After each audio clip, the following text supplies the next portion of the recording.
안녕하세요. 오늘부터 우리는 신약에 나온 갈라디아서의 말씀을 가지고 또 하나님의 은혜를 함께 나누고자 합니다.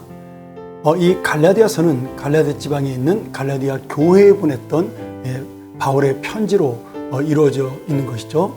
먼저 우리가 이 갈라디아서를 공부하기 전에 갈라디아의 배경과 그리고 그 도시의 어떤 형성 과정, 그리고 이 편지를 쓴 목적에 대한 이야기를 좀 나누면서 오늘 그 십자가의 은혜를 전하는 이 바울의 심정을 함께 우리가 나누도록 하죠.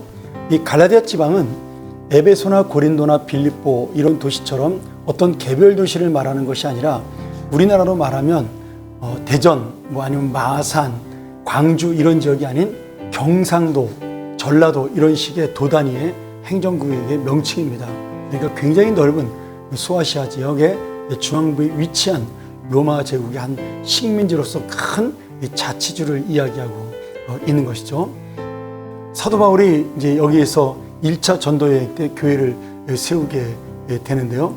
이 갈라디아 사람이라는 명칭은 원래 유럽 지역에 살았던 고울족, 다시 말하면 소아시아 그 중앙에 위치한 해발 7에서 1000m의 고원지대에 거주하던 그 고울족을 부르는 헬라어 명칭이 고울인의 나라, 고울인의 왕국 이런 뜻에서 이 갈라디아가 나오게 된 것입니다. 갈라디아 사람들은 헬라 문화와 로마의 문화권 아래에 있었기 때문에 헬라어를 잘 이해할 수 있었고, 바울이 그런 의미에서 전도 여행을 할 때도 교회를 세울 때도 별다른 문화적이나 언어적으로 어려움을 느끼지 않고 전도 여행을 할 수 있었던 곳이죠. 또한 이 갈라디아 남부 지역에는 많은 유대인들이 살았습니다. 그들의 회당이 많이 세워져 있었고, 그 회당 예배에는 유대인들과 헬라인, 다른 민족들도 율법을 믿고 하나님을 따르는 사람들이 참석하고 있었기 때문에 이 사도 바울은 이 회당을 중심으로 복음을 효과적으로 전파할 수가 있었죠. 사도행전 14장 1절에 보면 그런 이야기들이 나옵니다. 그리고 특이한 사항은 이제 사도 바울이 전도 여행 중에 강도의 위험을 겪었던 것이 바로 이 갈라디아 지방이기도 합니다. 고린도후서 11장 26절에 또 이 말씀이 나오죠. 갈라디아 교회는 바울의 1차 전도 여행 때 세워지게 되었습니다.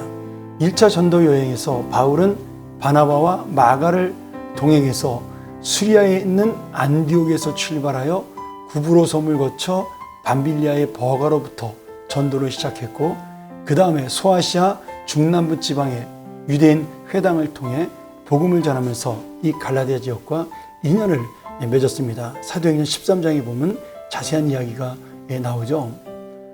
바울은 버가로부터 비시디아 안디옥으로 잘 옮겨 회당에서 복음을 전했고, 많은 이방인들이 믿게 되는데, 이때 두려움을 느낀 유대인들의 반대와 배척으로 바울과 바나바는 이 지역에서 쫓겨나 이고니온으로 이 자리를 옮기게 됩니다. 이 다 갈라디아 지방의 이야기죠.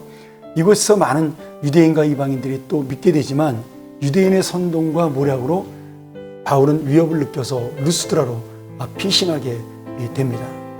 그리고 이곳 루스드라에서 다리가 장애인이었던 안진뱅이를 고쳐서 바울과 바나바가 신으로 추앙받게 되고, 또 복음을 전에다 여기까지 추적해온 유대인들의 돌에 맞아서 죽을 뻔한 어려움도 겪게 됩니다.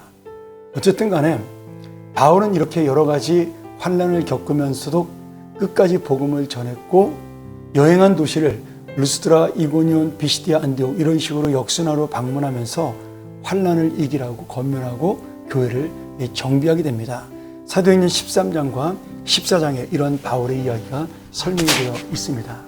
이처럼 바울은 유대인들의 박해로 굉장히 많은 고난을 겪지만 결국 갈라디아 지방의 이방인들 중심으로 복음이 들어가게 되고 교회가 세워지는 역사가 일어나게 되죠.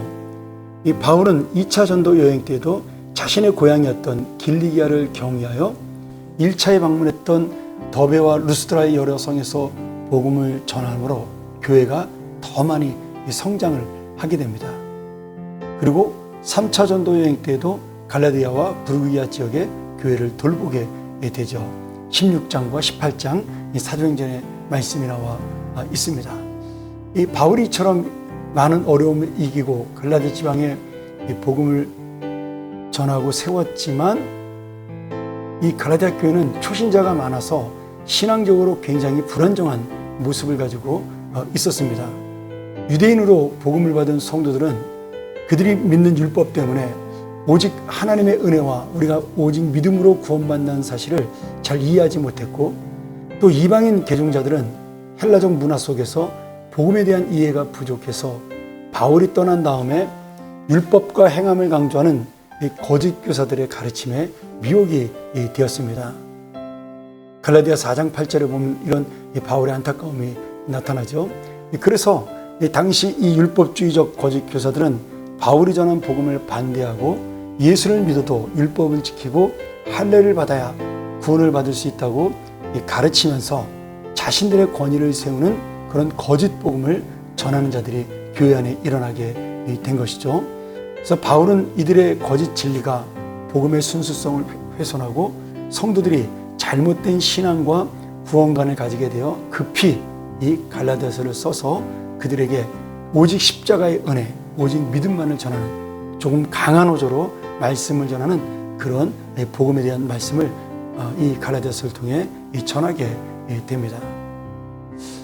그래서 이 갈라디아서에는 로마서처럼 오직 믿음으로 우리가 구원을 받는다는 이신칭의 그런 교리가 굉장히 잘 담겨 있고요.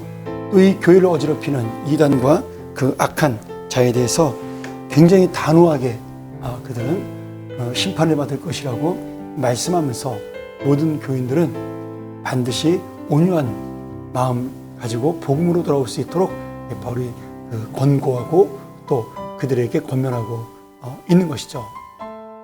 우리가 흔히 이 갈라디아서를 로마서, 고린도 전후서와 함께 바울의 4대 서신이다 이렇게 부릅니다. 왜냐하면 그만큼 내용이 교회에 있어서 중요한 내용이기 때문에 그렇죠.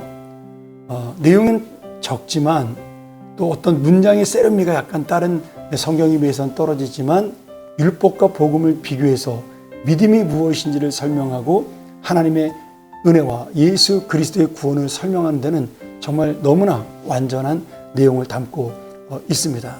특별히 그 당시 갈라디아 이단들, 교회를 미혹하던 거짓 교사와 율법주의자들을 대항할 수 있도록 굉장히 전투적인 어조를 가지고 말씀을 썼기 때문에 나중에 종교개혁자였던 마틴 루터에게 굉장히 큰 영향을 주는 그런 편지가 되기도 한 것이죠. 오늘 우리는 이 말씀을 통해서 이 바울의 간절한 마음을 이해할 수 있어야 됩니다.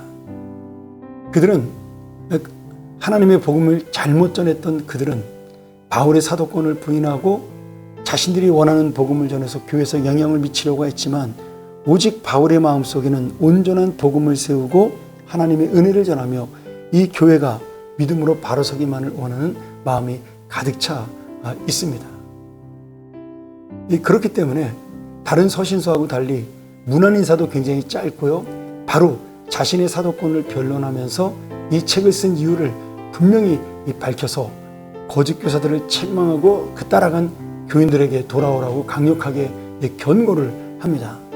그러므로 우리는 이 책을 바라보면서 이 복음의 진리가 얼마나 위대한 것인지, 그리고 이 복음을 잘못 전하면 얼마나 우리가 엄청난 하나님의 심판을 받는지 이 말씀을 통해 반드시 깨달아야 될 그런 교훈이 담겨져 있는 것이죠.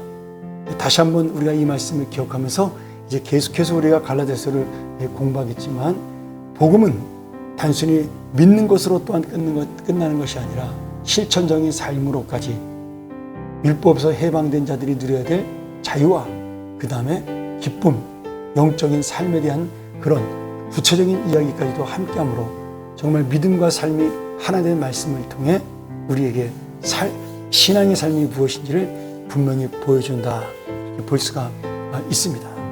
오늘 다시 한번 우리가 이 갈라디아서를 공부하기 전에 오직 주님의 은혜만이 우리를 구원할 수 있구나, 십자가의 은혜가 우리가 전해야 될 복음의 전부이구나 다시 한번 깨닫고 이 말씀을 통해 내가 받은 복음의 은혜, 십자가의 은혜를 돌아보는 귀한 하루가 되기를 간절히 축원합니다. 함께 기도하겠습니다.